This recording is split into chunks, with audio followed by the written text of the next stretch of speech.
because, like I said, I am terrible with technology most times. And yeah, but there will be like a. So we are live for sure. I got the big notification this time. So there, if any of you in this stream are watching at home, there'll be like a 5 second delayed. So you'll be seeing your face do things that are a little confusing. But anywho, we are here today to read "Darling of My Heart," which is. I'm not going to say much because you have to hear it to um, truly experience it, because it is a lot to take in, but it's really important in the same aspect. So I am Austin. Many of you who have tuned in before know exactly who I am. So I'm the artistic director here, and I'm going to be reading all of the stage directions today so that you know the importance of when projection should be in, when a character is playing someone else but it's the same actor, just so you at home can kind of get the full experience here. But before we start, I'm just going to let the people in my Brady Bunch boxes introduce themselves, so you know who they are and the rules that they're playing. And yeah, so whoever wants to start, I'm not going to start assigning people to do stuff. So my name is Danielle, and I'm the playwright today. Hi there. My name is Wayne Miller, and I'm reading the role of Bill. My name is Caitlin Stack, and I will be reading the role of Deirdre. My name is Hillel Rosenstein, and I'll be reading for both roles of Secret Admirer William and John. Perfect. So let us begin. Scene 1. The stage has 3 walls, one to the left, the right, and the center. Lights are dark, video is projected onto these 3 walls. It is grainy surveillance footage. Each wall shows different footage from the other walls. Each switches from room to room as the video feed shows the inside of a house. Eventually, a young woman appears in the footage. She is just moving around the house, doing chores-like tasks. Her face is not seen until the last moment before the feed cuts onto 2 of the walls, and only remains on the center wall. She is looking directly at the camera. After a beat, she looks away. It is clear that she doesn't know she's being recorded. The woman from the footage enters the stage. Her name is Deirdre. She is a shy, mousy, soft-spoken young woman. She seems flat. She holds in a great deal of pain. There is a ping of a text message. Deirdre looks at the phone in her hand. The text conversation is projected on both the left and right wall. The message says, "Beautiful." Deirdre can read her text aloud as she sends them. Her response also shows up on the screen. What? The next text reads, "You are beautiful." Who is this? The next text says, "An admirer." Do I know you? Another text, "A secret admirer." This is weird. What's weird? Why are you doing this? Because you're pretty, LOL. As Deirdre is about to reply, a voice from offstage calls her name nastily. She wants to ignore it, but after a beat, she cannot. She puts her phone away. She rushes offstage. It is dark again. Scene 2. The lights go up, and it is a simple, kind of shabby kitchen. Deirdre's father, Bill, is sitting at the table. He is shouting her name impatiently. He has an iPad in hand. He always has it with him. Deirdre? Deirdre, get in here already. Deirdre enters the room. I want breakfast. Cereal. Why didn't you? I didn't feel like it. Dad, didn't the doctor say that? I don't care what the doctor said. The doctor said you needed to start doing some of these things for yourself again. So? I'm happy to help you out. You know I am. Sure. But you really should start following the doctor's orders. I forgot to, okay? That's all. I forgot to get it. And then I was already situated here. It's okay to forget, but you need to keep up your strength. Why? Why? I've always got you, darling. I want to eat in the den. But I thought, The news. I forgot the news was starting. but I got you your breakfast because you wanted. I want the news. Dad, Deirdre, just shut up and move me. Now, darling. After a moment, Deirdre goes to him and helps him move from the chair to a wheelchair. It's not easy, but they have a rhythm down. Once he is in the chair, she hands him the cereal. She wheels him out. Scene 3. Lights are dark. The text conversations are being projected on the screen again. The center wall projects more video footage of Deirdre moving through a house. Deirdre stands on one side of the stage. A dark figure whose face cannot be distinguished stands at the other. It is the secret admirer. When his messages are read aloud, he has the voice of a robot. Cutie. Cute girl. Where are you, cute girl? please stop. Stop what? LOL. Stop messaging me. Why? Cute girl.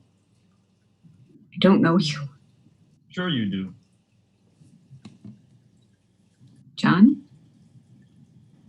Is this you? LOL. I'm not a cute girl. Yes, you are.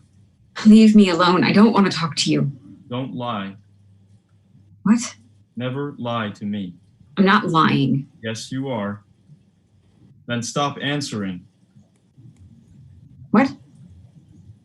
If you wanted to stop talking to me, I do.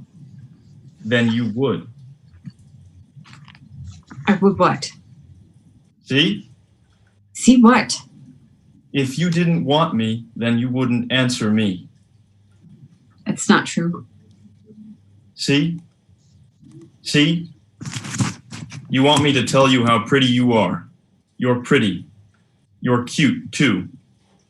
Cute girl. I'll tell you all day. I'll tell you all day. But don't lie to me. I know when you lie. Liars make ugly girls. Shut up. Shut up. You don't know me at all. I could. Don't want to know you. Leave me alone. You don't like how I text? LOL. Stop. You first. I'll call the police. Text bubbles show up as if the secret admirer is typing. They disappear. He doesn't reply. Deirdre sighs in relief. The lights go out. Scene 4. Lights go back up on the kitchen. Deirdre is making sandwiches. Bill rolls in after a moment, watching something on his iPad. When he realizes she is there, he puts it away. Didn't hear you come in, darling. Came in a while ago. Didn't say anything. Sorry. Didn't know where you were. I was at work. No, you weren't. I was. You were here. How am I supposed to know where you are? I'm sorry. What if something happens to you? Look, How would I know? I just worry about you, darling. I worry about you. I appreciate that, Dad. And what if I needed you? Always call. And if you're too far away? How would I be able to? How will I know if you're too far away if I don't know where you are? Dad, I'm an adult. I am an adult. Big old baby. Still live at home. On my paycheck. What paycheck? My disability. I have a job. What kind of an adult still bags groceries, darling? Dad, You shouldn't even work. There are plenty of people that take that have to take care of their family. That's what family's for. You don't do anything else. You don't need to.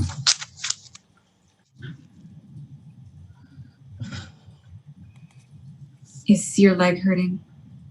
I could. Just get me the pills. Please. You're welcome. Thank you. Could I have a drink? I can't reach the cupboard. Of course, Dad. Whatever you need.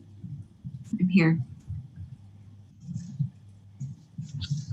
Oh, jeez. God, I'm so sorry. What the fuck is wrong with you? What if you'd gotten it on my iPad? I'm really sorry. I didn't mean to. I don't give a fuck what you meant to do. This is what you did. I didn't know. Didn't you think before you opened the damn thing? Not of that. Ah, you fucking idiot. I didn't think it. If you just carried it home from the grocery store, of course it would be all shaken up. Of course it would explode. Do you have a brain in your head? Dad, Disgust. Deirdre is crying silently. She tries to help him clean up and goes for the iPad. He grabs the dish towel out of her hand and pushes her away. Just get the fuck off me. Get the fuck away. Don't fucking touch me. Stupid fucking bitch. Can't do anything right. That's why I get stuck with you. John didn't want you. I don't even want you either. No one else wants you because you can't do shit.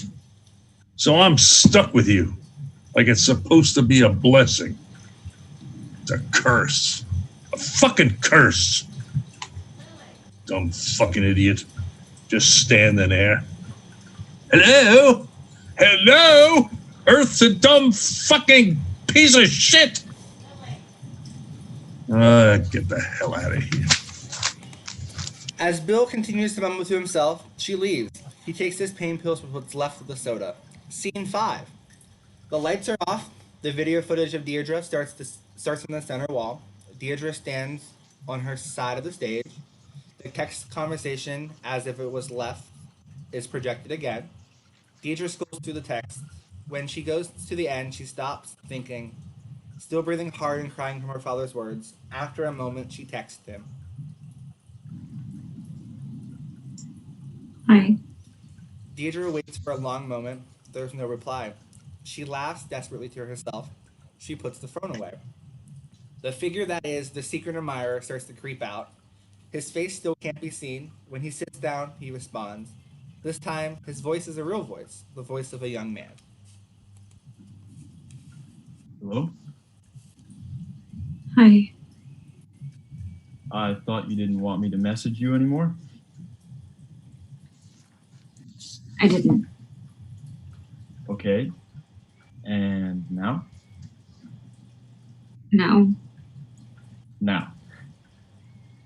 I want you to talk to me. Why? Why not? You said I was being weird? Creepy? You were. A bit. The way you were texting. The way I texted. You sounded like a scammer Nigerian prince or something. I am not a Nigerian prince. Promise. And the things you were saying. That you were beautiful? I'm not beautiful. Yes, you are. No. Then why did you start to message me again? I think you just have the wrong number, okay? You probably met up with some pretty girl and she gave you her number and you wrote it down wrong. Or she gave you the wrong number, my number, but it's not me you're looking for. I just wanted you to know so that you could go find the right person. The person you're looking for. Is this Deirdre?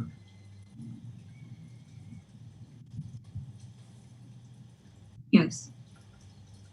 Then this is the right number. What's your name? My name? Why? It's not fair for you to know my name and me not know yours. My name. Yes, tell me your name. William. Scene 6. Deirdre is helping Bill to get dressed. He holds his iPad to his chest. TV said the weather is going to be bad today. Lots of rain. Mm-hmm. Rain makes me real achy in my knee. I know. I don't want any Motrin, though. Not yet. Okay. You have an umbrella? Hmm? I asked if you had an umbrella, darling. Oh. Yes. You have one. I want you to stay dry when you walk to work. If you get sick after getting caught in the rain, then where will I be?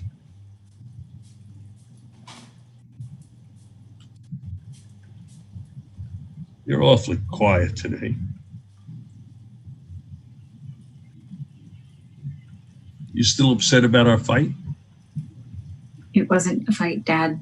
You just... Some not nice things were said, but By you, Dad. I didn't say anything. you spilled soda all over me. But I didn't say... We both got upset. It happens. I was upset, but I didn't say anything. Of course you said something. I didn't say anything that was not nice. That's not true. You were not nice, Dad. You being not nice is what started the whole thing. I didn't do it on purpose. But those things you said... We said. No, you said. You thought that last time and you were wrong, darling. Okay, well, you said some really not nice things this time. Sure. You talked about John like that was my fault. See? Here we go again. He's married now, so there's no point in dragging that back up. Okay. You said I was disgusting. How could you say that? I didn't say you were disgusting. I said what you did was disgusting. Lily. What's the difference? Of course there's a difference. Lily. When you say that what I did was disgusting, you imply that I am disgusting. You're implying shit all on your own. That's not even not what you said. You said You're just trying to confuse me now. I'm not. We moved past it. Beyond. Dad, I want to, And it's all settled. no, Done. I don't. Shh. Shh.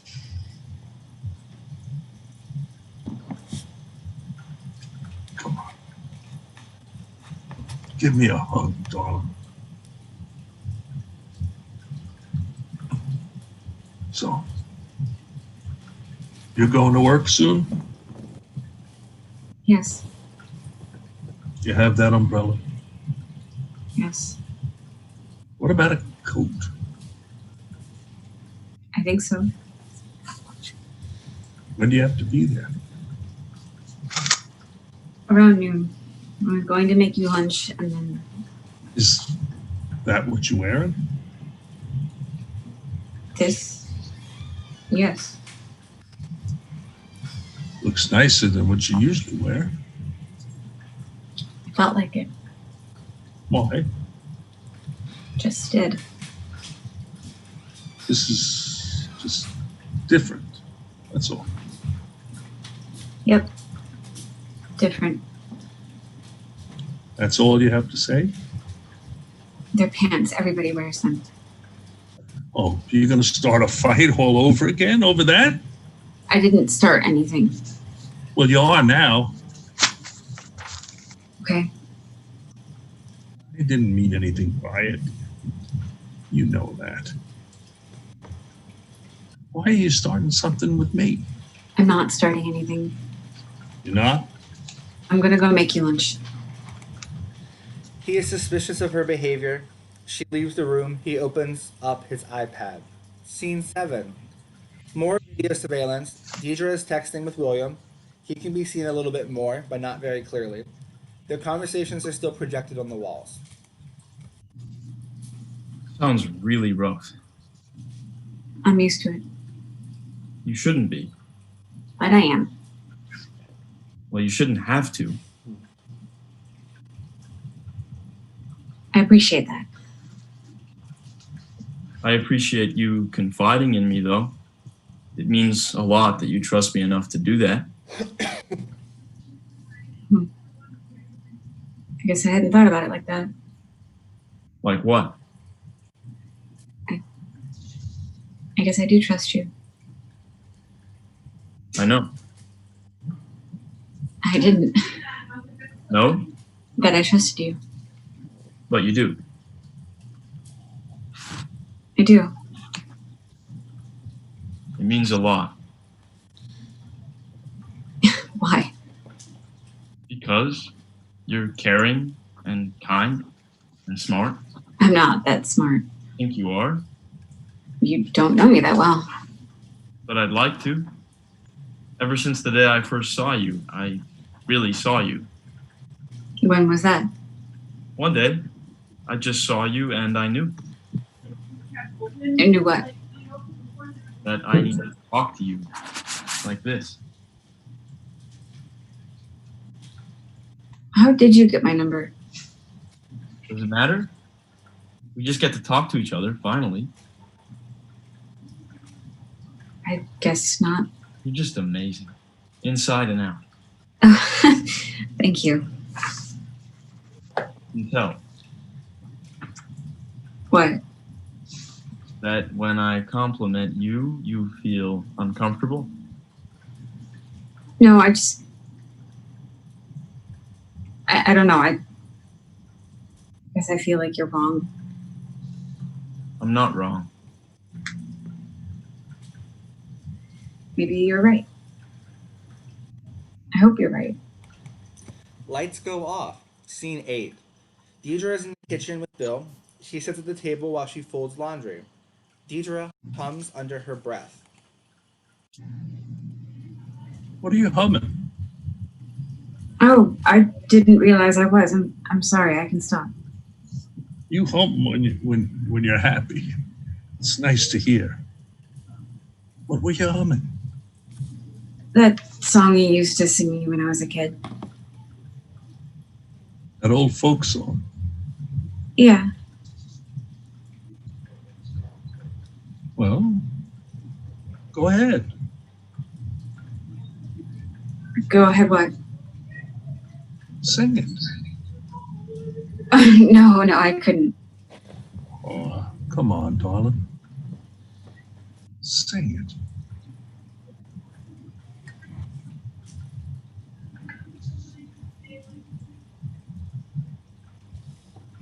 A storm creek when you're far away, and home's to be living. It's many time by night and by day, when your heart is sorely grieving, when strangers land will be bright and fair, rich in its treasures golden. But your kind I know 4 days long ago, and the one that is never over.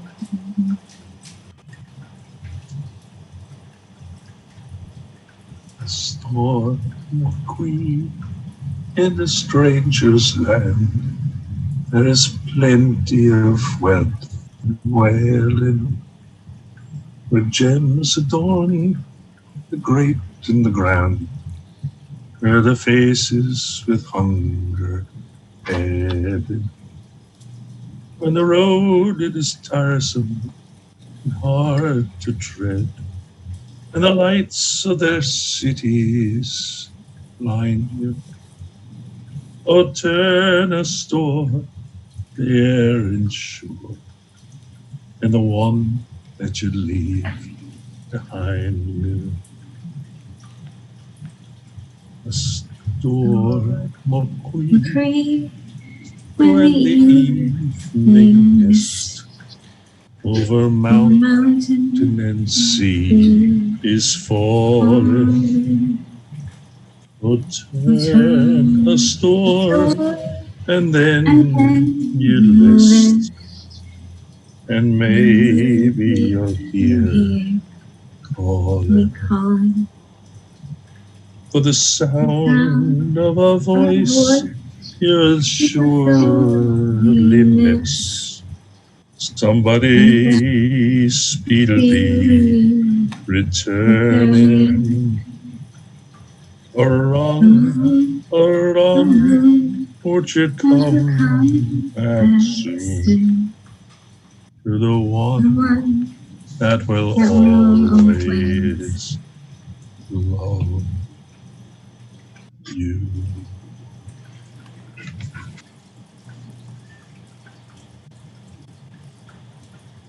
Darling of my heart. Deirdre beams. Scene 9. The projections play on the wall. In these, Deirdre is in her room. Deirdre stands on one side of the stage, William on the other. He is still in some shadow, but you can see that he is a young man in good health. So, how was your day? It was okay. Anything happen at work? Well, no, never mind.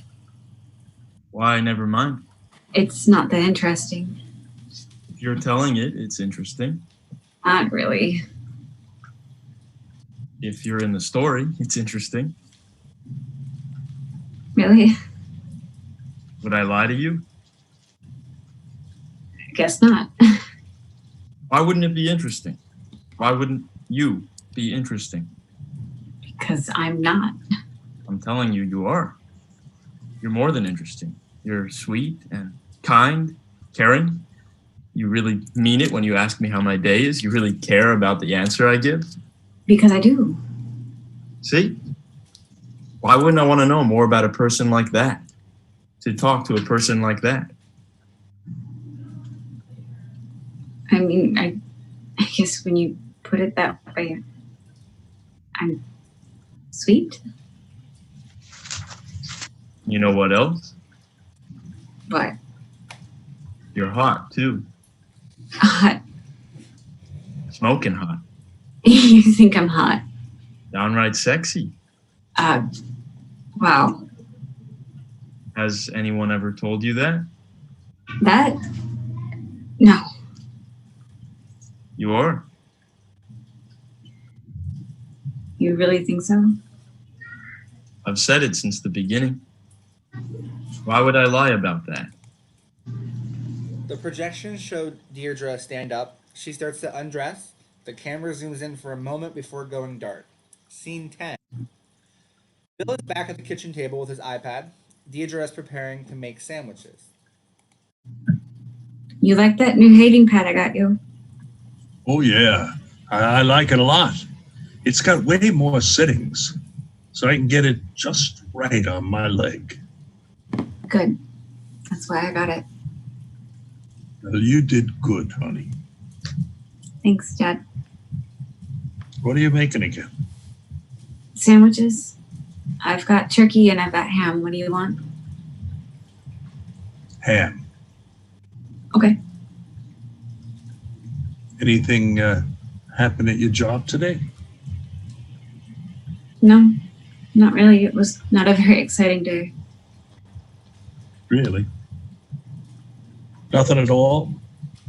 Nothing you want to tell me about? At work? No. Doesn't have to be about work. Thought you said my job wasn't work. Always trying to start something. I'm not. Anything you want to tell me? Anything new going on in your life? Anyone new? No,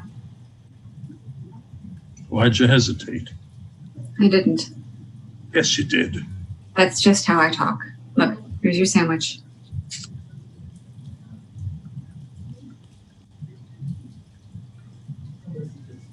So, there's really nothing you want to tell me. Nothing I want to tell you at all.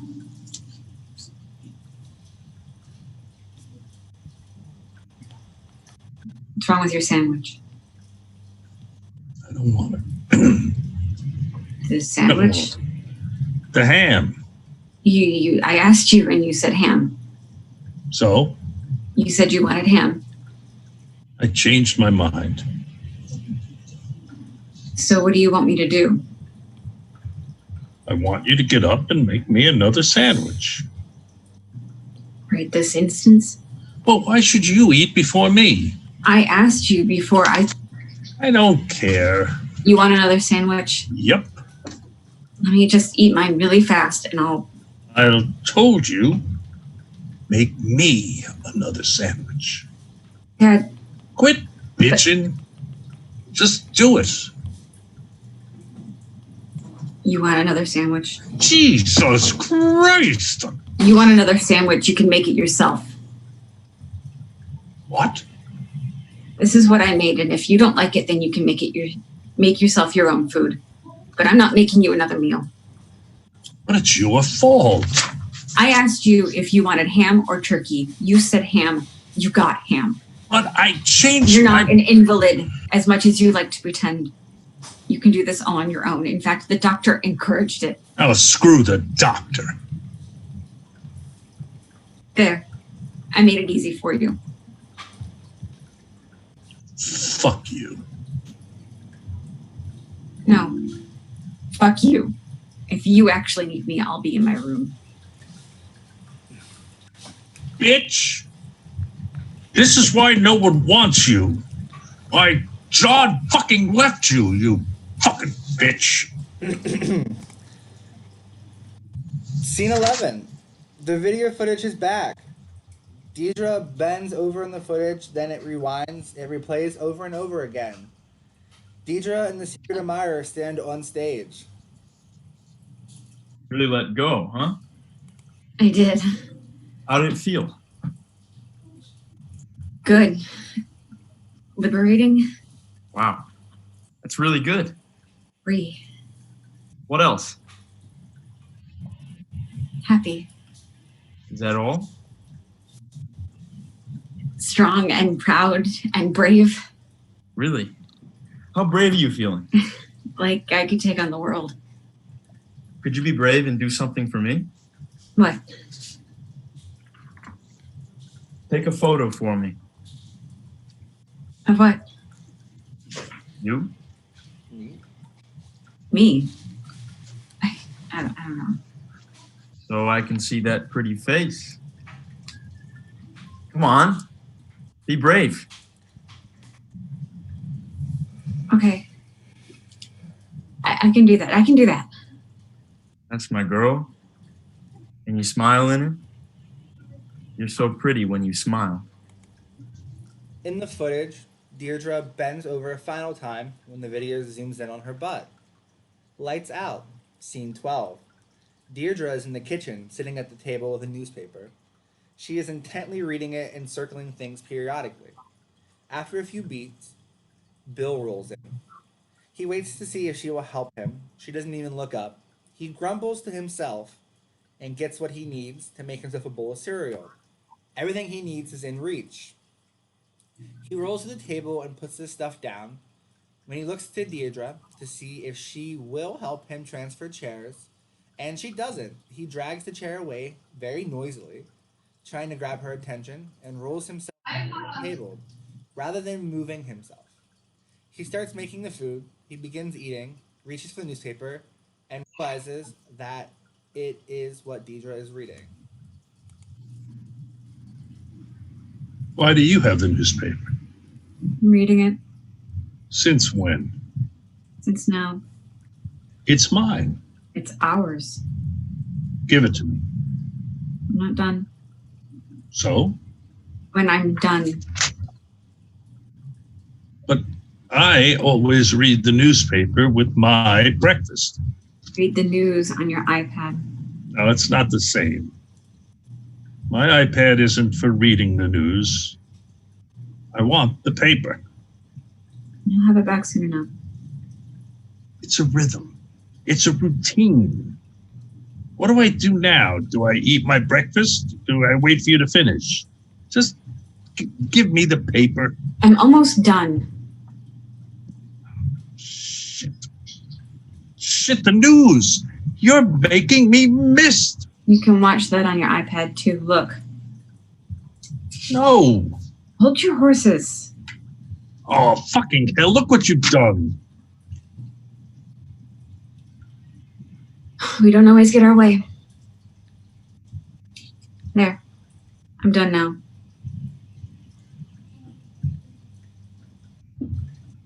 You drew on it too. You can still read it. What is this? The personals? Bob's, Dad. Why do you need a job? You already have a job. My job wasn't real work. It isn't, but still a job. Thinking of starting a new job. Why? I'd like to do something more than bag groceries, I think. I'd like to try anyway. But this one's right here. You can walk there. And they're flexible about your hours. I feel like it's time for something new. That's all you've ever done. Do you even know how to do anything else? Well, about that, What? I want to learn how to do something else. What? Don't know yet. How the hell are you going to learn something when you don't even know what it is that you want to learn? I thought about going to school and sort of figuring it out from there. You want a sword of try. What kind of bullshit is that? Going to school might help me figure out what I want to do, what I can do. That's fucking backwards. A waste of money. Well, I'll be paying for it. With what money? How can you pay for it if you're going to school? I was going to work, too. Oh, work? School? What about me? You're an adult, Dad. Oh, so you just don't care anymore. You're just going to leave me. I'm not going anywhere. Oh, don't condescend to me. You just said. I've had it with you. I've had it. Why are you trying to mix everything up? Why are you trying to change everything? Damn it. Sometimes things have to change, Dad. They don't have to change. Yes, they do. Don't you fucking talk back to me. I'm not happy, Dad. I'm not. And what does happiness have to do with it? I want to be happier than you, Dad. She exits. Bill rips up the job section of the newspaper in rage. Scene 13. The video footage is back. The feed jumps between moments of Deirdre undressing and zooming in and out, as though a person is now actually controlling the footage. Deirdre stands on one end, William on the other. You said you had a surprise for me? Yeah. I wanted to try something new. Something special. Special? Really special. Okay, what? Do you use sex chat? No, Pretty girl like you? I haven't. Because you just haven't, or because you don't want to? I don't know. Because you're hot as fuck.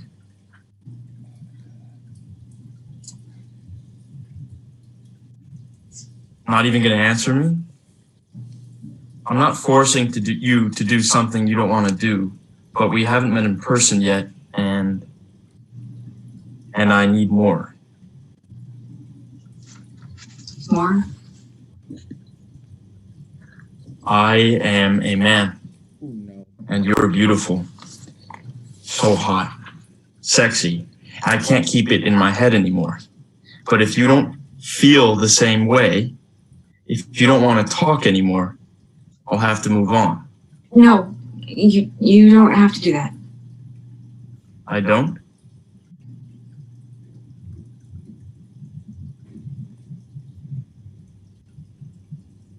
Strokes your cheek. Thanks. You're welcome, darling. Takes your face in both hands and kisses you. Kisses you back. Are your eyes open or closed? Closed? I like them better open. My eyes are open. Damn, sexy. The kiss is long and hard. You like that? Yes. Pulls you close against my body. It touches your hair. Is that all you're gonna touch? What do you want me to touch? LOL. What a question. Where do you think? I might have an idea. It's hard just thinking about it. Kisses you harder. It's more like it. Tell me what you think about when you masturbate. When I don't know. Don't say you don't. I won't believe you. I think about you. Touching me, kissing me. What else? I like thinking about you touching yourself. You do? You don't mind? Fucking hot. I dreamt about you last night. Was I naughty? You're always naughty. In your dreams or Both. runs my hands up your body? I like you better than anyone else. Even John? You know about John?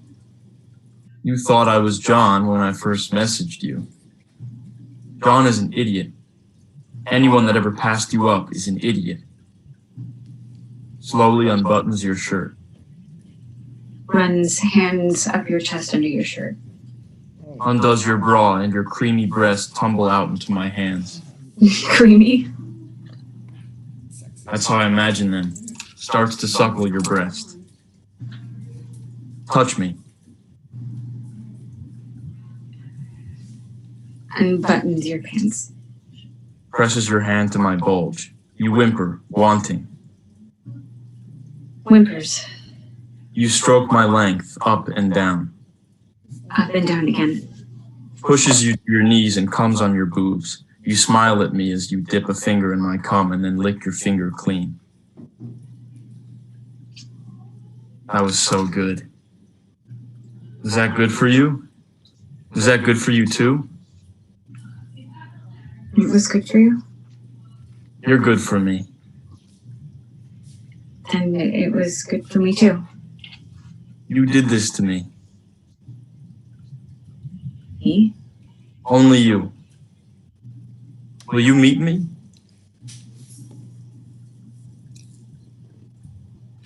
Yes.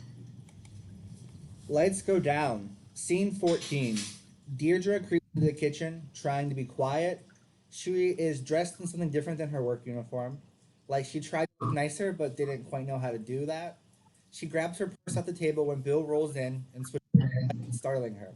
His iPad is in hand. Jesus. Just Bill, but you can call me Dad. Nice joke, Dad. They call them dad jokes, right? Yes. It was a good one? Real good. Okay, well, Oh, don't you look nice? thanks. What's the occasion? No occasion, really. Really? Sometimes you just need to feel like you look a little nicer. So, nothing special now. You just want to look nice. No. Yes. Well, What? which is it? I'm confused. You're always confused, Deirdre. What would you do without me? I don't know why. What do you mean? You're being awful nice to me. I'm always nice. I always want what's best for you. Okay. Well, I gotta go. Go where? Pick up my paycheck. That's all? Yes. Don't get sassy. I'm not. Bye.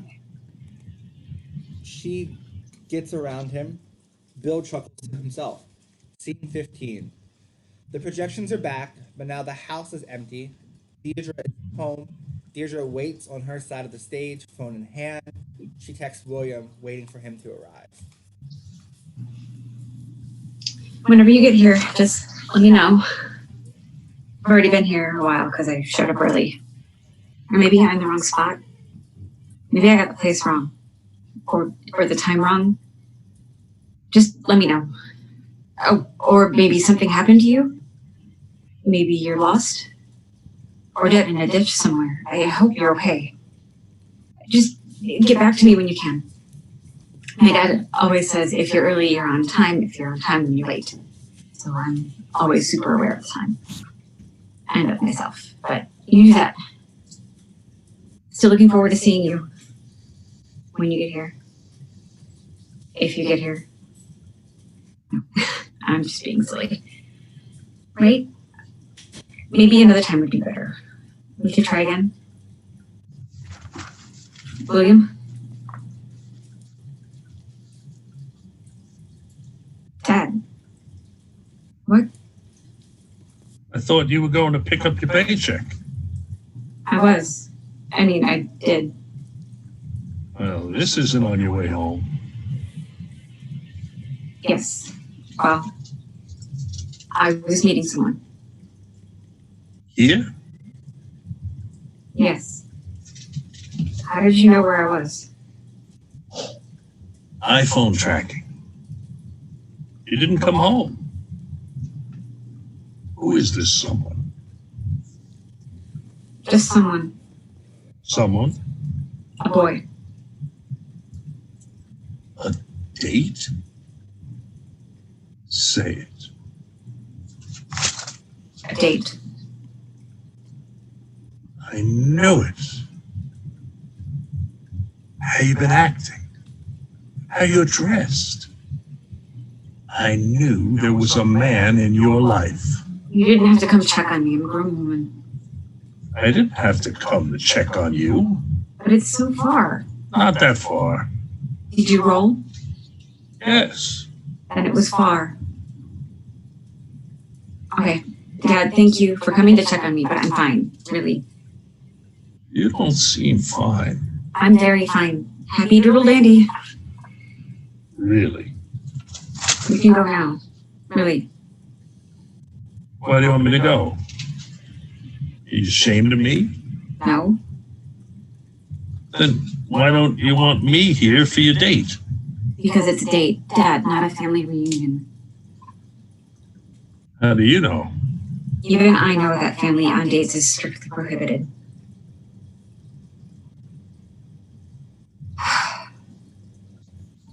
Come on, let's go. What about the date? Not happening. Yes, it is. I don't think he's coming. Oh, he's coming. It's too late. He stopped messaging me. Stop. There's no point. I'm not ready to go.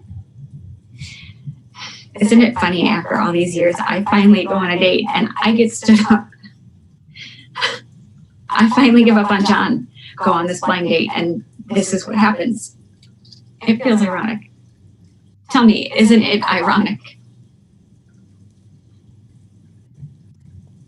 But you weren't stood up. When your date doesn't show up, I think you've been stood up. Your date has shown up, darling. What are you talking about?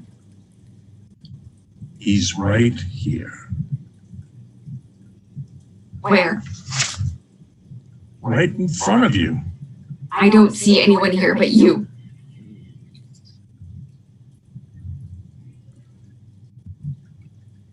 I don't understand. Surprise. What is this? It's me.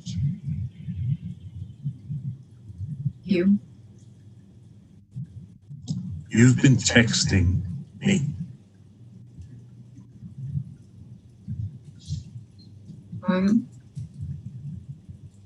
I'm William. What? It's not hard. Phone apps to change your number on my iPad. Why? Because I wanted to. Because you. She turns away. He rolls closer, reaching out a hand. She jerks away. After a moment, she runs away. Scene 16. It is the wee hours of the morning. After a few beats, Deirdre enters. She looks tired and hollow. She quietly makes herself a cup of tea and sits down at the table, putting her head on the table. Bill rolls in, but she doesn't notice him. He's in a great mood. So, how you feeling after your big date? Well, I, for one, thought it was a great success. I had a marvelous time. We should do that again sometime. Best fun I've had in years. Quiet. You're such a gullible little idiot. I don't understand what happened and I don't want to. I want to forget it and pretend it didn't happen. But then, you wouldn't have learned your lesson. What would the point have been? Point? Of course, there was a point. It's not that you're just some weird sick freak. Oh, don't speak to your father that way. What kind of father does what you did? Wrote what you wrote? Said what I said? It's called acting, Deirdre. People do it all the time. Why? Well, I can't speak for other people. Speak for yourself. I told you. I wanted to teach you a lesson. What lesson? That your place is here. That you aren't that smart. And if you think anyone besides me cares one whit about you, you're wrong. Dead wrong. I'm all you got. So there's no point in looking elsewhere. Not for people, not for school, not for work.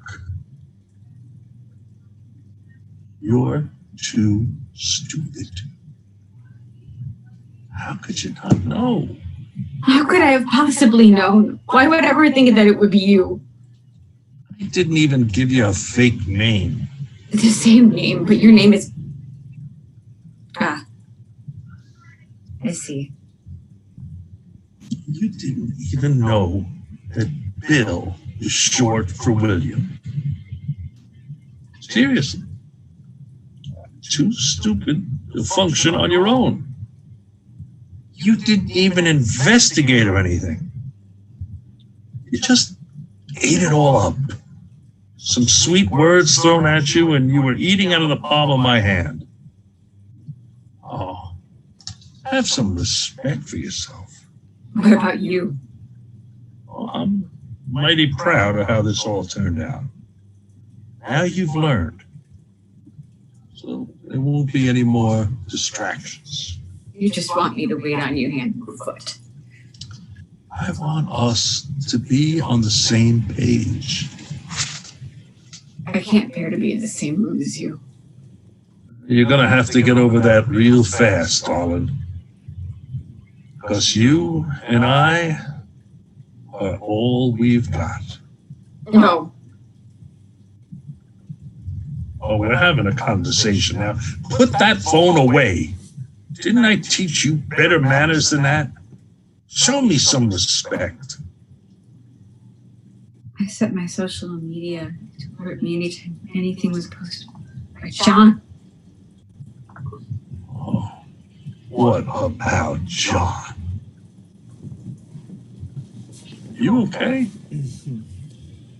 I'm fine. You don't look fine. I'm more than fine. What happened? It's John.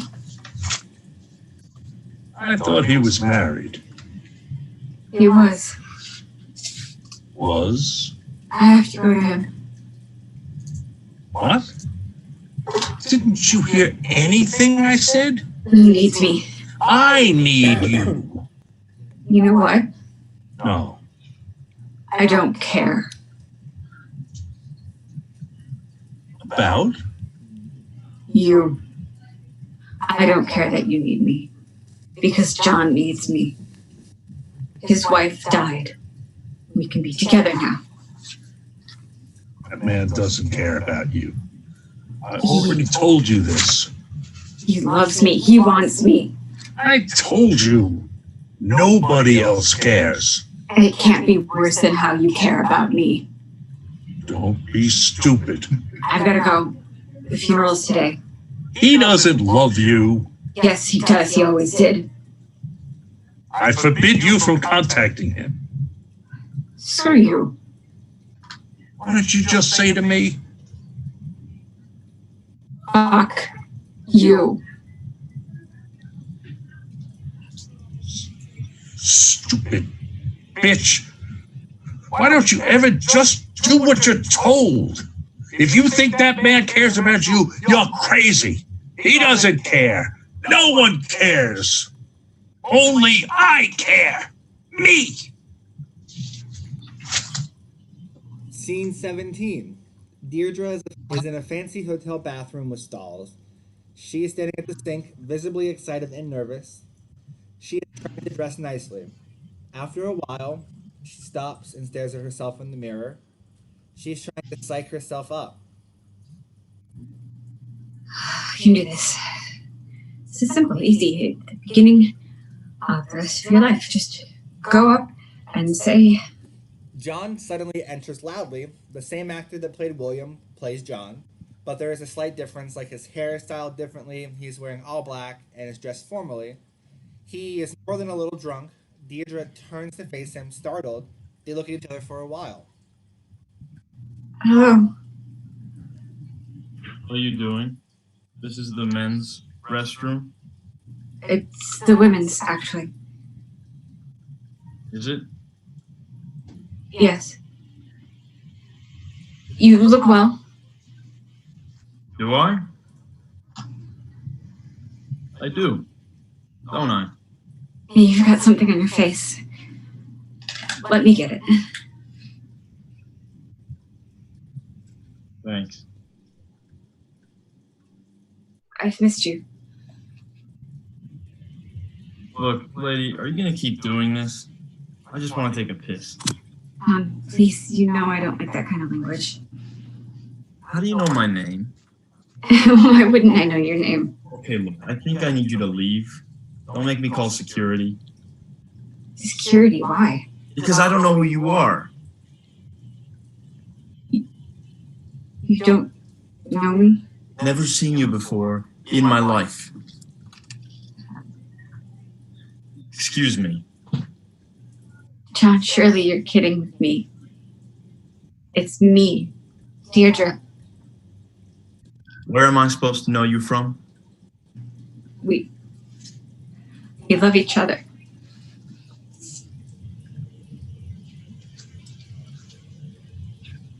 What? When we were in high school, you used to drive me home from school. You'd pick me up while I was walking because it was so far. I helped you with your homework so you wouldn't fail. You never had time to do it because of practice. We'd meet in secret and just talk. You'd listen to me. You saw me. You didn't just brush me aside. You'd try to cop a feel or steal a kiss, and I never let you. I told you I wasn't that kind of girl. You told me you wanted to be with me forever. But you couldn't. You said your family was expecting you to marry Eden, that you didn't have a choice. And I understood that families make demands of you. But you said as soon as you could, you'd be back with me. I saw your wedding photos on Facebook, and a part of me died. But I knew you'd come back to me. You promised. Forever. Do you hear me? Forever. I waited. How can you not remember me? I can't remember which one you were. Which one? There were a lot of you. What? A lot of girls back then. Why? Because I wanted to get laid. I knew I had to marry Eden. And that my life would end. No more football, no more freedom. I'd be stuck for life. How could I enjoy anything when my future had already been prearranged? But we talked. We talked so much. I didn't love you. I don't remember you. Stop it. I'm sorry. Are you? I don't know. It felt like that was what you wanted me to say. Don't say it if you don't mean it. If I didn't even touch you, then what are you so upset about? Are you serious? Do you want me? Did you want me to touch you back then? Yes. What about now? No. Eden's gone. For the first time in years, I'm finally free. Do you still want me to touch you? John? That's right. Say my name. I don't want to. I've never... You never what? Stop it. I haven't touched anyone besides Eden in years. Just let me hold you, please. Okay. You've never kissed. You weren't lying before. John. Deirdre. You aren't anything like Eden. I don't want to hear about Eden now. She was so narrow. She didn't have any hips and she was rail thin. Her eyes were so big and you could tell she saw through to your soul, knew everything you ever did so you couldn't ever do anything wrong. Stop. And her hair was straight as a pin and just as flat and dull as she was. God. I miss her. I miss her so much. He breaks down crying. Deirdre pushes him off as he crumples to the floor. She stumbles away. Scene 18. Deirdre's room. She sits in a chair facing away from the door. She's still wearing her clothing from her encounter with John. She looks awful. In her hand, she holds a bottle of pills. She rolls it around in her hands, the pills rattling. Every so often, she pops another pill. She begins to sing to herself. She can't make it through the whole song. She breaks down, a pounding at the door. Deirdre ignores it. Again, another loud knock. Deirdre, open the door, goddammit. Deirdre, I know you're in there, and don't ignore me. Go away. No. Let me in now. Let me in right now. No. We need to talk. No, we don't. Hell yes, we do. Now you're going to open this door right now. I will I? I dragged myself up all the way to get to your room. And I can't leave without crawling down again. And I can't breathe. I might even throw up. Are you trying to kill me? Now, let me in, or I'll find a way in. She sits for another minute in guilty silence. She goes and silently unlocks the door, then returns to her chair, back to the door. Bill pounds on the door again, realizing the door is unlocked, and enters, dragging himself. He is sweating and panting. He goes towards her. He leaves his iPad on the floor by the door. Don't. Why haven't you come down from your room in days? Because I didn't feel like it. Or rather, I felt like it. How do you like that answer thrown back in your face? Do you know how worried I've been? How stressed I've been? When I called your work, they said you'd quit. I've done nothing but worry, toss, turn. I can't even sleep at night. I've been so worried about you. Everything isn't about you. Doesn't have to do with you. I know about John. Do you? I don't even know anymore. Is that why you quit? You're going to be with him? No. Look at me. Do I look happy? Do I look as though I've been celebrating? You look beautiful. You're always beautiful to me, no matter what.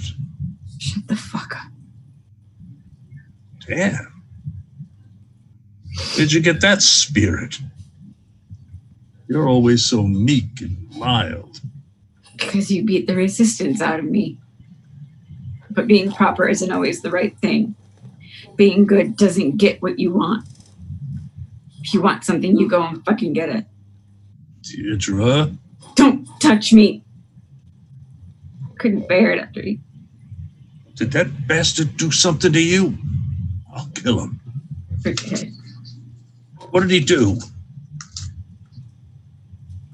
Tell me. He kissed me. It was my first. Bastard. He didn't remember me. What? He didn't know who I was. I thought he was the love of your life. So did I. I was nothing. I wasted everything for him. Years. Oh, Deirdre. Oh, I'm so sorry. Why? Aren't you happy? Now there really is no one left. No one but you and me. I never want you to be unhappy. I'm sorry. Don't say that. But I am. I am so truly sorry that you had to experience that. Oh, Don't call me that. Why are you here? because you were crying. You were crying and crying and crying, and I couldn't bear to watch it anymore. Why did it matter? Because I love you. You have a weird way of showing it. I do. Life's been hard. It's unpredictable. But I've always had you.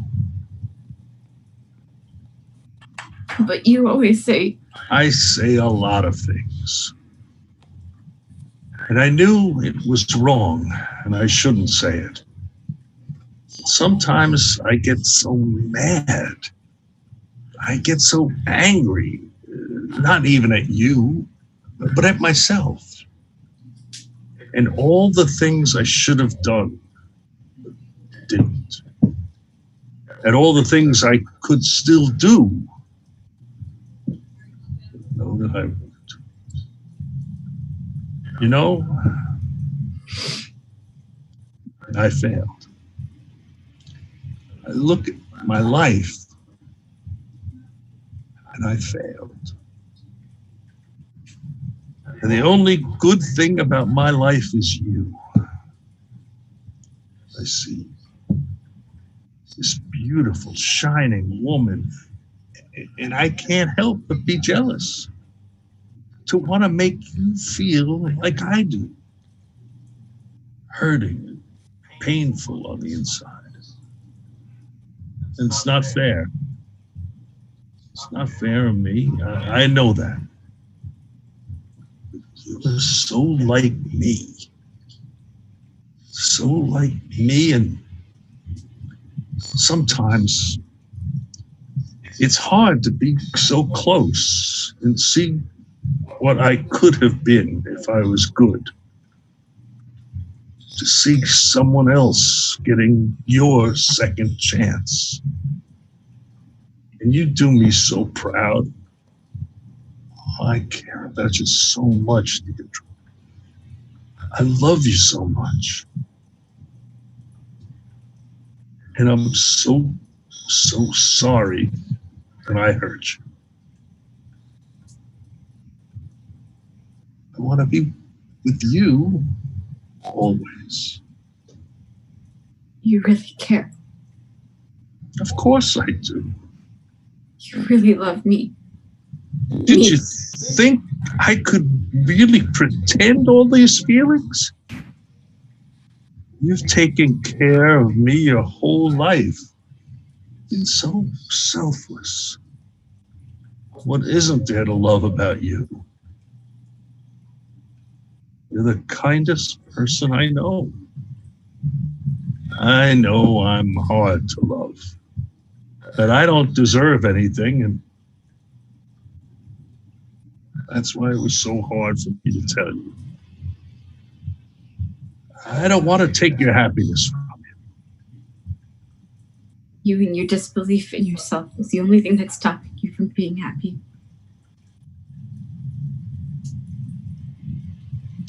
I know what I need to be happy. And you should go and get what you want. You did say being good won't get you what you want.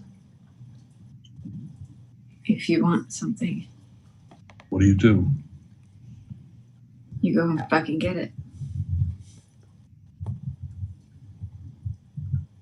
You really love me?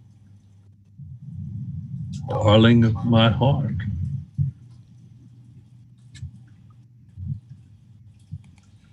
They embrace, sinking down to the floor. Scene 19. The next morning, Bill's wheelchair was brought up at some point during the night. Bill and Deirdre are in bed, cuddling.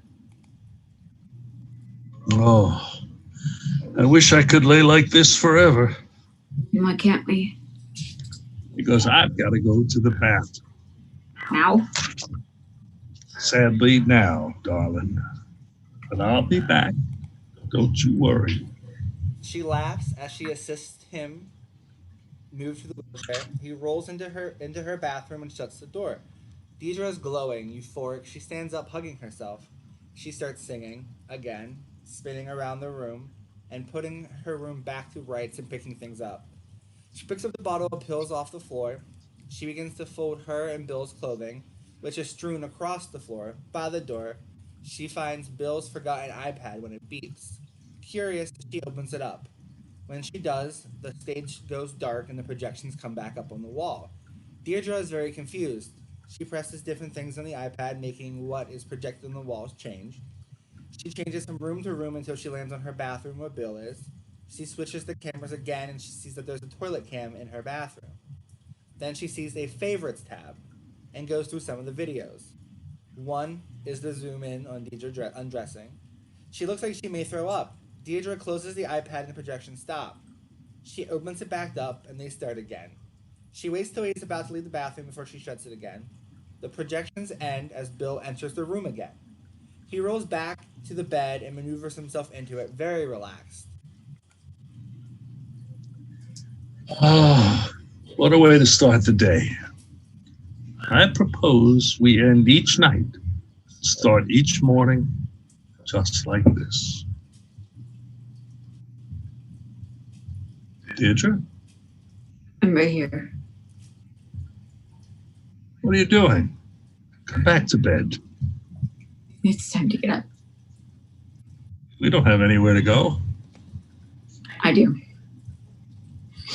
You okay? I don't really know. Did something happen? You mean besides being deflowered by my father? Oh, don't describe it like that. Taking my virginity isn't enough for you? Hey, I didn't take. You gave. I'm sorry. Was it painful for you? It'll get better with time, I'm sure. You have regrets. Of course not. I plan to spend the rest of my life making this up to you. Whatever I did and whatever I do. Why would you think that? Think what? That we'd be together forever? Because we had sex. Don't call it that. Oh, what should I call it? Making love? Fucking? Incest? No. Because we love each other. Do we? To you? I did. I thought I did. Why didn't you just fucking explain instead of talking all these goddamn riddles? Oh, God, you're so stupid. I'm stupid. I mean, I wish you wouldn't beat around the bush. What's bothering you? I thought we were beyond this childish stuff. Honesty. When you came into my room last night, you said you came because I was crying. Yes, you were. I heard you, even on the stairs. Could you hear me before you started coming upstairs?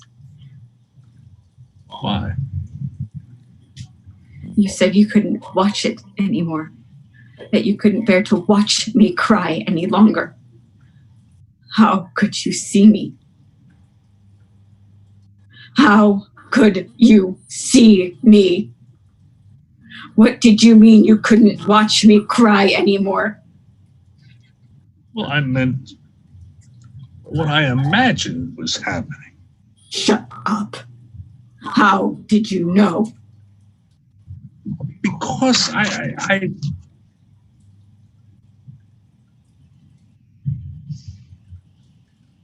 there are cameras.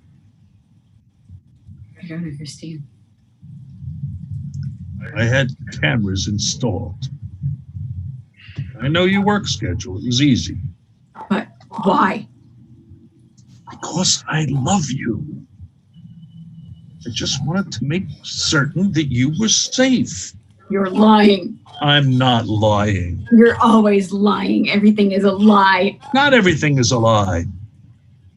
Last night, when we made love. Shut up. You saw it. You felt my body. My body wasn't lying. How could I lie about that? Deirdre, stupid bitch, get back here. Get back here. We're not done discussing this. I did it because I love you. You did it because you want to control me. How can I control you? How can I make you do anything you don't want to do? I've spent my whole life doing things I didn't want to do. Can't blame me for John. Not for John, but for making me so miserable and hungry for any sort of kindness that You can't blame me for all of your character defects. I thought you loved me, that I was caring and kind and sweet. You are. Am I defective or am I perfect? Am I a stupid bitch or am I your angel? Oh, you see everything in the most negative way. You can't have it both ways. You can't say you love me, then scream at me and tell me how horrible I am. You have an overactive imagination. What am I supposed to believe when I've been told my whole life that I'm stupid, that I'm ugly, that I'm awful so many times I've lost count? It doesn't matter if you say nice things now or every once in a while because you've already said the mean things. I was mad. But the things we used to hurt other people always have the seed of truth. So when you said those horrible things to me, it's because you thought they were at least a little bit true. That you knew I was afraid that they were true. And so you proved me right. And when it's someone so close to you, someone that is supposed to know you best, your dad, how can you believe it's anything but true? And if your own father can't even see any value in you, the face only a father could love, how can anyone else? Who else would ever love me but you? And even from you, it was a gift, something you acted like you did to be nice to me, that you could take away if I make just one more mistake. I've spent my whole life trying to make myself into something you could love, and now it's clear you don't love me, and you never have, and you never will. And I certainly don't love myself. Well, you obviously never believed in me then. I believed in you. And you used me to make your life better, to make it easier. Because if you could control me, then you could control your life. Why are you doing this? Why are you ruining what was a perfect night? The best of nights. Why are you destroying what little happiness we could have? Why did you sleep with me? Was it because you felt bad for me? No. And why? Because I wanted to feel something. And now what we've done can't be taken back. I have to leave. You're all I have. And you lost me. You don't want me. No, I don't. Why aren't I good enough? Because you always made me feel like I wasn't good enough. You're hurting me on purpose. No different than what you've done. Then go. Get out of here. You bitch. Deirdre kicks his chair away from her. It rolls out of the room with force, backwards. Bill hits the stairs. We hear it rolling down, end over end, Bill yelling. When he hits the bottom, he is quiet. Deirdre doesn't know what to do. She can't move. Dad. Dad. Dad. There is no answer. Deirdre sinks down. The end.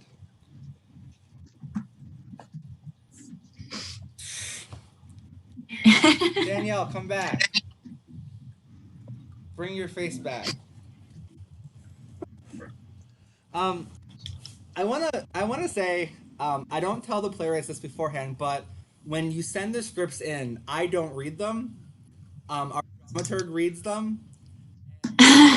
And she says, yeah, this is good. They're like, no, like this needs a lot more work than what we can do in the 3-hour time frame. So if you watch back this at all and you see my facial expressions, it's because this is the first time that I'm acting. I just think that that's important because like the actors obviously read the script ahead of time. You wrote the script.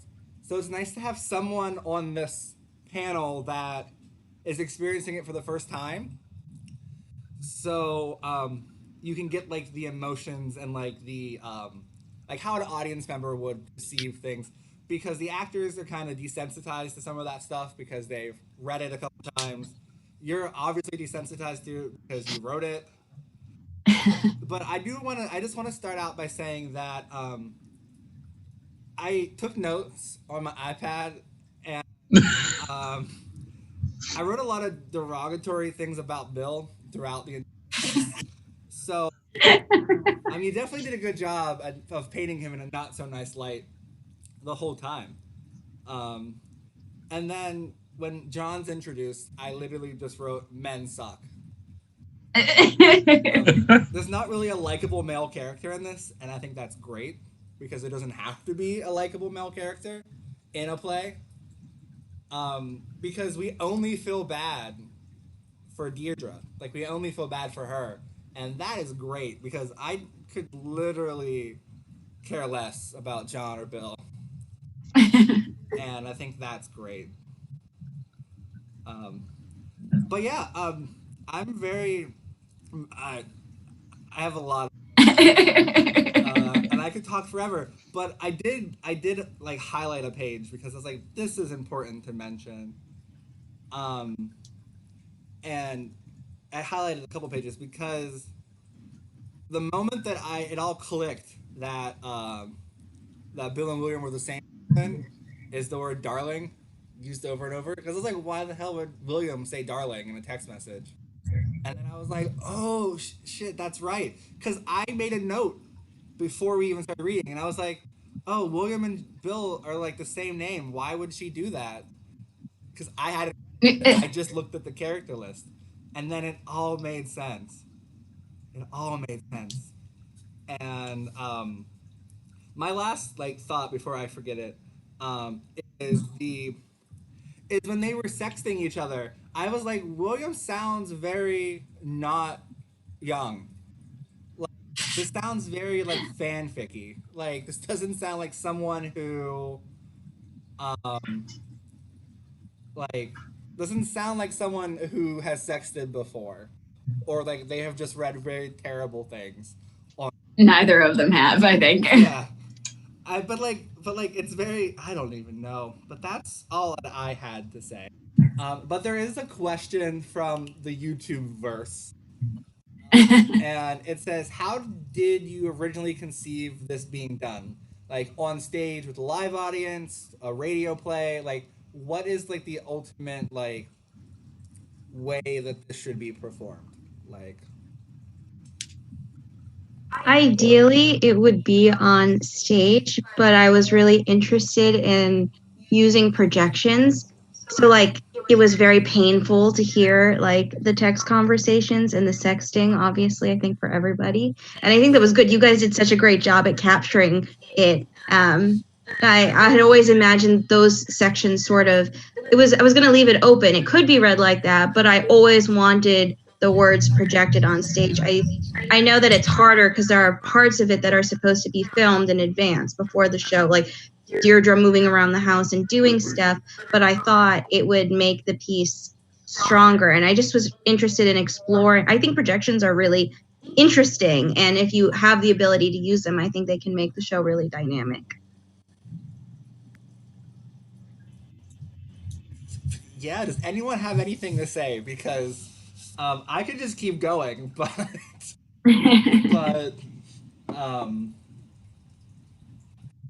well, I think the idea of having Bill in a wheelchair as a visual element to the script would help to kind of soften that character in the audience's eyes, at least in the beginning of the play. By making him be wheelchair bound, there's going to be a level of sympathy, and the audience may then say, we understand his anger and we understand his frustration, that in this kind of setting is difficult for them to perceive. So I think ultimately the stage, this work requires the visual elements that a stage performance would do. That's just my feeling on it. No, I definitely agree. And I think that was definitely part of my intention with his character. I think you captured that really nicely. I also wanted it to show part of why control was so important to him, because he is so wildly out of control in many areas of his life, what he's doing to sort of get control in really unhealthy ways. Yeah, like in my brain, I was like, this is like a reverse, like Stephen King's Misery. Like this is a reverse where like I don't know, like yeah, that's yeah. I think we need to talk about the third character, aka John William Secret Admirer, because um, that character is not in the entire play. Um, Also, every single like play that we have chosen has like the main character on stage the whole time. So I don't know. That's just like a common thread that like I've noticed in like modern plays is the main character doesn't leave the stage a lot. They're usually there all the time. So yeah, that's it. But so in the cast list, the Secret Admirer John, and they're basically described the same way, except for the second half. William is handsome, charming, and has a smooth voice, and John is just oozing with white, rich male privilege. So like those two things are described differently, but in my brain kind of can play out the same way. Because John is charming and smooth talking, but like we know that he's like rich and privileged. So how do you guys view William and John as characters, not knowing that Bill is also William, but like just in general there? Yeah, I mean, I can comment on this. I've been thinking about this over the last few days. Like you said, I think that charming and smooth are tools. I mean, they are not entirely separable from the sort of privileged background that John comes from. So William in a way is not really a character. He's just tools. He's sort of he is John or Bill with these strategies added on. And that's sort of like what an internet presence is. I mean, it's really hard to find the actual person. It's more just the front that they want you to see. So that's what I was thinking when I had read it, and then today when we were reading it out loud. Yeah. Yeah, I think that makes a lot of sense because the Secret Admirer has a robotic voice. And then once we give that person a name, the tools definitely come into play. Like, because Bill says, it's just acting, everyone does it. So William is definitely the definition of like a catfish. Like, we just believe it blindly. There's no questions there. She didn't even ask for like a photo.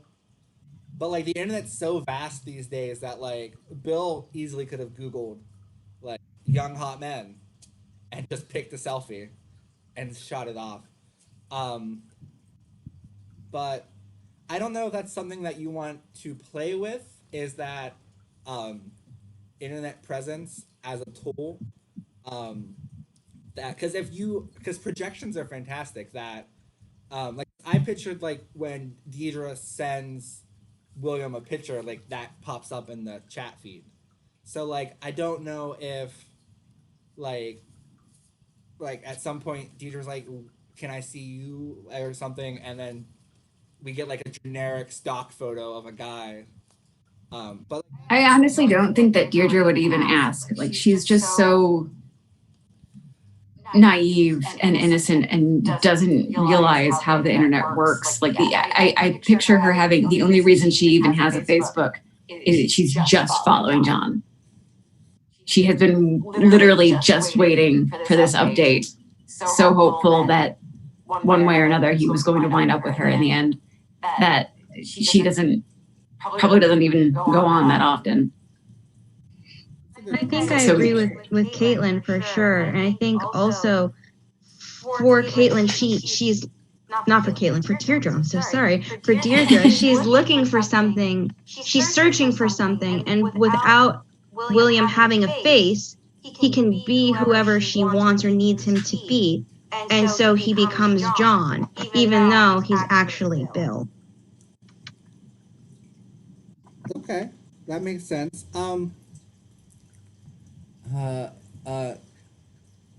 Talking about social media, and the only reason she probably has it is to stalk John. I think that does make sense because when Bill says, "Oh, iPhone tracking," she doesn't even question it. She's like, "Oh yeah, that makes sense." But I think the other reason that she even has like a phone per se is so Bill has that extra control. Like, I know where you're at. I know who you're texting. I know who you're calling. Oh yeah, I think you're absolutely right. Bill made her get that phone, so if I need you, I can reach you whenever I need you. You know, I think that's how the phone ended up in her possession. Yeah. I don't think she would have gone out of her way to get a phone. Yeah, because in the beginning, she's like, "Well, what if you're too far away when I call?" And she's like, "Why would I be far away? Like, where am I going? Like, what's like? I never leave the house except to go to the grocery store. Like, where am I going?" I think it's also this idea of isolation. Like, a huge part of social media is that you're interacting with your network, with your community, and Deirdre doesn't really have one. So she is a lot less likely, she has less reason to be on social media or to be social media savvy. Mm-hmm. I'm always a little fascinated by characters and plays that aren't in the play. And in this case, I'm wondering about Bill's wife and Deirdre's mom, and the fact that there's no reference at all to her presence or what she was like or anything there. And I'm just wondering if does Bill see something in Deirdre that reminds him of her mom? I don't know. What happened to her? How did did she die in an accident where Bill? That's why Bill's leg is no good. Is Bill really faking being in the wheelchair? There's a lot of those are actor questions, But I'm just wondering if maybe some reference to the wife would help to flesh that out. I don't know. Originally, that had been a big part of earlier drafts where he blamed Deirdre because he went out to get her something, and that's when he was injured and had was in a car accident or something and was injured, and so he had a lot of blame for Deirdre, and then part of why Deirdre felt so much guilt and why she was doing so much for him, and that because of how he changed, it had driven the mother away. But it ended up, I feel like it ended up being a distraction in the story from what the true issues were. So I ended up cutting all of that.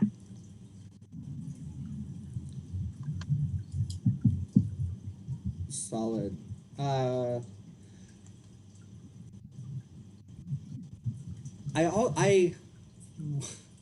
gonna say this, that whenever we started looking for scripts, and the playwrights that send in their scripts for us to do this with, usually already have very solid plot lines, very solid characters. Like, they've been through draft after draft after draft. And it's kind of hard sometimes to pull out things that aren't working because they've reworked it so many times to make it what it is or what you just watched. And so that's why workshops are important at any stage in development. Because I would say that this script is a solid piece that could be put on. There's not a lot that would change, but I would. The projections, though, would be the most important part of that. As Danielle had already said, like that's like very important. But projections in theater are very commonplace now. A lot of scripts are now calling for them because projection design is a new field in like technical theater where it's beautiful, and designers, like just plain on graphic designers, are starting to branch off into theater projections because why not? Um, but yeah, I just want to say that most playwrights that I know don't always feel comfortable with their work until they hear it read out loud by someone, and uh, and they always have it at a point where it's good and not much needs changed, if anything at all, when it gets to this stage of a workshop. Like I feel like this piece says a lot without saying a lot. Does that make sense to everyone? Like that blanket statement that like the reading itself only took like 80 minutes, um, which is great because I think all plays should be done within an hour and a half. But that's because I usually have to pee in the second act, and then my computer just stops working all of a sudden. But anywho, if you're watching at home, I'm sorry that my computer spazzed out, but you should be back now. Maybe not back now. There we go. We are back now. My computer spazzes out. Welcome to life. Um, but I think that I don't know what I'm saying anymore. Someone else say something. I just want to say that I just want to thank Austin Yuga for producing and the actors for reading it, because I started working on this play in 2015, and I gotten to the point now where without hearing it out loud, I wasn't going to be able to do very much without it. And I know this piece isn't necessarily the best for Zoom because of all the technical elements that it requires, but it was still so helpful to me to be able to hear it out loud and to know if the changes I made were working. And like I tried not to make Bill's character so evil. I think maybe I still made him a little too evil. I'll have to work on that. But things like that, hearing it out loud was incredibly beneficial, and I know a lot of it was super uncomfortable to read out loud. Well, so I appreciate you guys doing it, taking one for the team.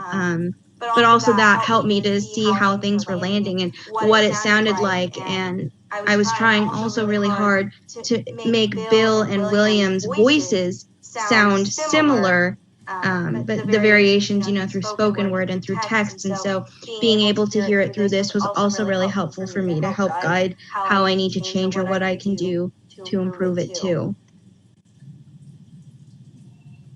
It might be interesting for you guys to know that when I first started writing this play, it wasn't actually a relationship between a father and a daughter. It was actually a relationship between an aunt and a nephew.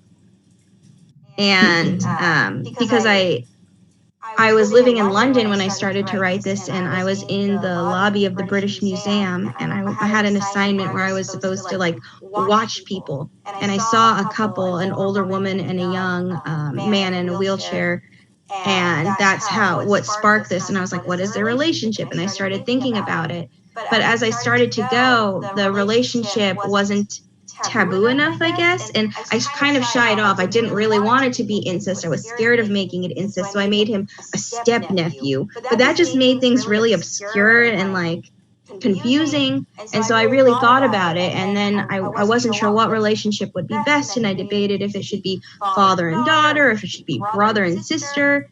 And after a lot of thought, I felt that the points I was trying to make were the most strengthened by a father-daughter relationship, and that's how I landed on that.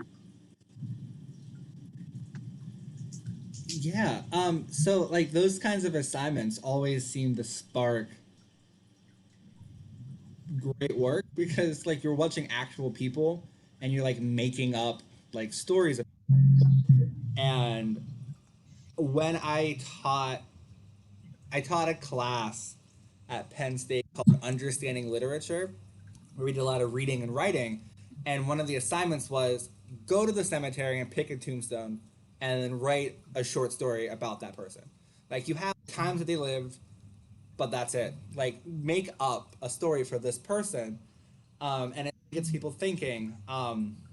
Like, we also have, like, I have 2 other assignments that I love, and it's a little less likely now because Craigslist is a little obscure, but it would be like pick a Craigslist personal ad and write a short play about meeting that person, or a job posting and write a short play about that interview.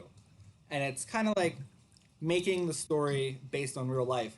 Because even though you said, what is going on with my computer today? Even though, can you still hear me? Am I still alive? Yes. Yeah. Since my computer's crashing, I guess. You said before we started the live stream that you write a lot of history plays, and even if you don't know it, writing plays on history is about writing about people and experiences and places, and this play fits along with that perfectly. It's not like a true story, but it's still people, and I mean every play's about writing about people, but like this is not like a fantasy play where we're like playing Dungeons and Dragons and goblins and gelatinous cubes. Like, this very likely could be a real story that I read in a newspaper. And I think that's what educators, historians, playwrights, dramaturgs do when they write plays about people set in like an actual time, that you try to make it as believable as possible. Like, if I read a headline about this, I would not be surprised. Like, the plot line follows like a newspaper article, like a incident report, like something that like I would actually read, and I think that is really well done. Even if you didn't like intentionally think about like who the relationship is between, you still had like the taboo starting point, and that's fantastic. Because if you don't know, the Pharmacy Theater is all about the weird taboo plays, because not a lot of people take chances with new works, or a lot of people don't take chances with taboo works because they're Yeah. afraid of what their audience will be like. Oh no, you can't watch a play about incest. That's crazy. That never happens in real life. Why do you want to watch a play about that? But yeah, I love. I don't want to say how brave you were in writing it, but like I love the moment where you stopped caring about how taboo it was. Like, that's what I love the most, is that like the play is definitely awkward, and play is definitely hard to like hear in some scenes, but isn't that what theater is all about? Making people think, making people uncomfortable, making things feel awkward. To have those conversations and to have like just a different thought about everything all of a sudden. Because if theater was like if theater was comfortable, would it be enjoyable? That's that's my motto. Like, if you're comfortable watching a play, it's probably the wrong play for you to go see. Uh, like any play. Like, we did a live like virtual reading of The Normal Heart by Larry Kramer, and he tore into every politician like in the time frame. He tore into social norms. He tore into everything, but it started conversations and it started people thinking. And even today, reading it and like watching it, it's like it makes you feel some sort of way. And I think he did a good job of making me feel some sort of way with this piece. I don't know how I feel yet, but it's definitely it definitely has me thinking, and I think that's the most important part. So, yeah. I tried to remind myself to be brave because I've read plenty of plays where really terrible things happen that are taboo.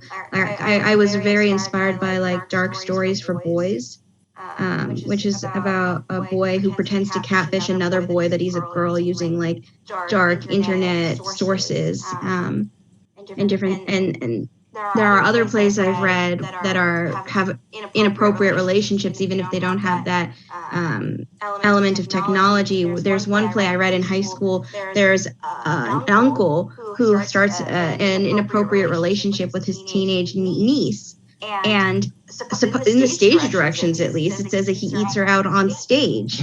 Like, I don't know how you would stage that exactly. So I tried to remind myself that there were other more actually explicit pieces, and that I wasn't just being taboo to be taboo, that I had a point. And so that is what made it okay to continue writing about it, because I thought that the things that I wanted to say with it were important enough. And I was really inspired by cases like you talked about. I don't know if you're familiar with the Frindle case. It was a case in Germany of a father, and he kept his daughter locked in a basement for like 20 years. He had multiple children with her, and his wife knew about it, just kept her locked in the basement. Or even here, I'm from Florida, so here in Florida, there was a case a couple of years ago of a woman who was arrested for marrying her daughter. And the daughter was like, "Why are you getting rid of my mother/wife? Like, I love her." She'd been given up for adoption, and they reconnected when she was a teenager. But that same mother had also married her son before she divorced him, and then married her daughter.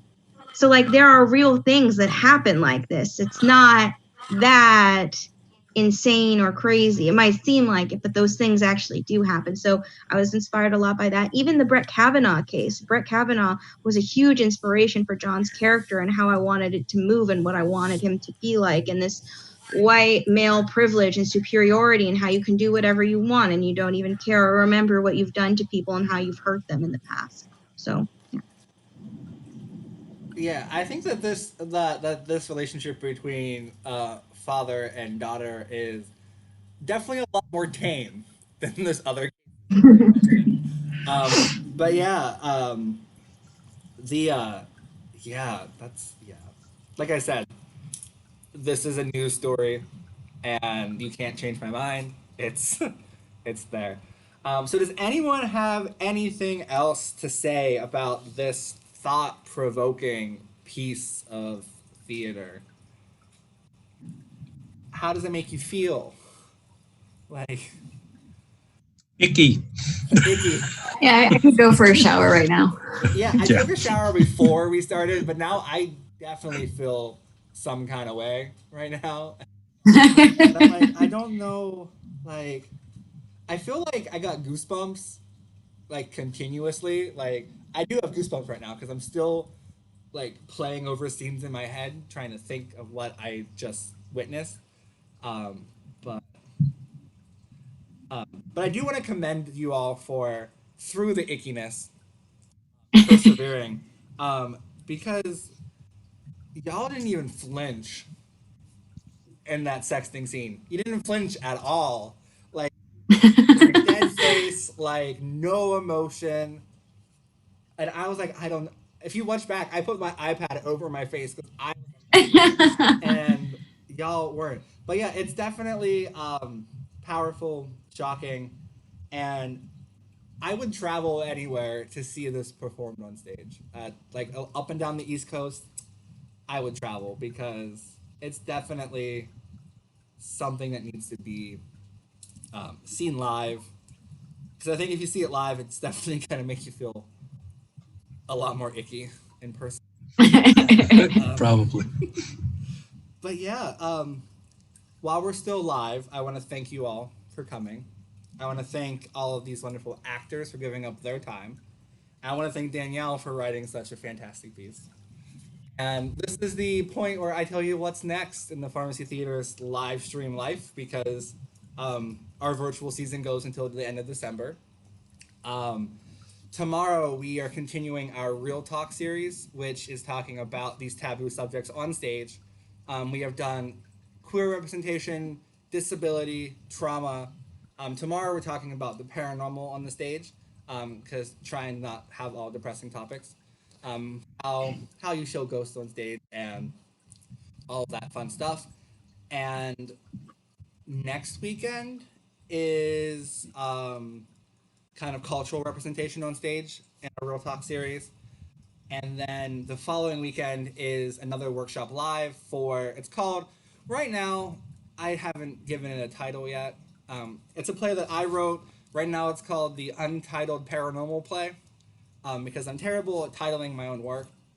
And it's all about Oscar and his two friends, and Oscar's dealing with relationship issues, but also issues with his friends. So it is it's a wild ride. Not as wild as this one, but it's a wild ride. So I hope you guys tune in with us the next following Sundays. And as always, if you want to watch this lovely live stream again, it is available on our YouTube channel. So